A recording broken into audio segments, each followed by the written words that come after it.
Hey, Dragon Slayers!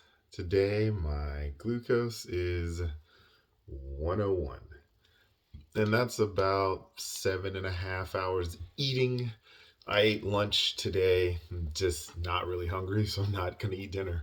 I'll wait until dinner tomorrow. Get me a quick little 24-ish hour fast in.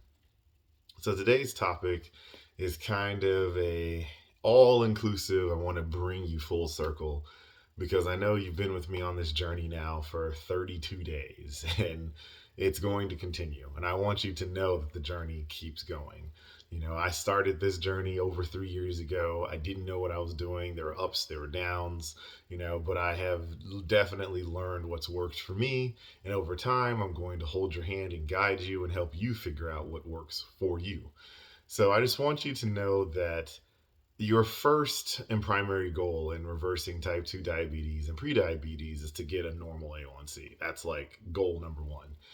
But getting the normal A1C is just the first step in a much longer journey because you can get a normal A1C by lowering your carbs and by fasting, but it takes a very long time to reverse the insulin resistance and to lose the weight and to fix the metabolic issues that caused you to get to that point in the first place. So, as I've mentioned in previous videos, when I was first diagnosed with type 2 diabetes, I just couldn't believe it. I mean, I made some minor adjustments to my diet. I assumed it was a mistake. And then I went back 3 or 4 months later, and my A1C went from a 10.7 to a 12.7. It was really, really bad. And so I thought, okay, I did some quick reading and research on the internet, and I'm like, what's I personally don't like to take medication. I feel that medication in general is a band aid. Now, there are exceptions, right? Like, there are certain things that medication's great for.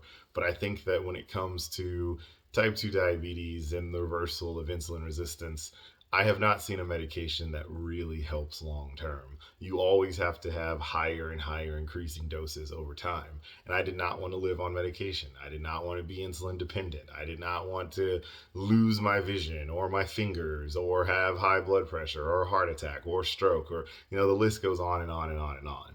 And so I decided to do a 7 day water fast. Right, I had never fasted up until that point in my life. I don't think I'd ever fasted more than 20 hours, maybe 22 hours at the most, and it wasn't intentional. So I just cold turkey 7 day water fast. It was extremely difficult, and I saw it took 4.5 days. My blood sugar was 323 fasting, and in 4.5 days it came down below 100, and I was like, okay, great. I thought I had fixed it. And then the second I started eating again, my blood sugar went through the roof. I was really disappointed and confused. And then I tried strict keto for 4 months straight. Right, I did not cheat one time for 4 months. My blood sugar was normal, and then the second I ate a carb, it went to the moon again. I'm like, oh my goodness. So I was like, okay, I'm gonna do a 14-day fast. So this past summer, I did a 14-day fast, and again, my insulin levels within 17 hours dropped back to under 100. Everything was great, but it still didn't fix it because the second I ate a carb again, my blood sugar would rise and stay high, and it was just a terrible experience. I did a second 14-day fast between Thanksgiving and Christmas of 2021, so this past year. And that second 14-day fast, it still did not fix the insulin resistance. So it helps. It helps me lose weight. It did a number of positive things for my body, but it did not fix my metabolism. So I am currently trying carnivore, and I'm doing basically a hyper carnivore, which is mostly carnivore with a smidgen of vegetables here and there.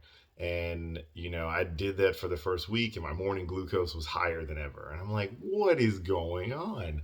And then I realized that doing like a 30-minute walk in the morning for me completely negates the dawn effect. So that's one thing that I've learned that I've started incorporating.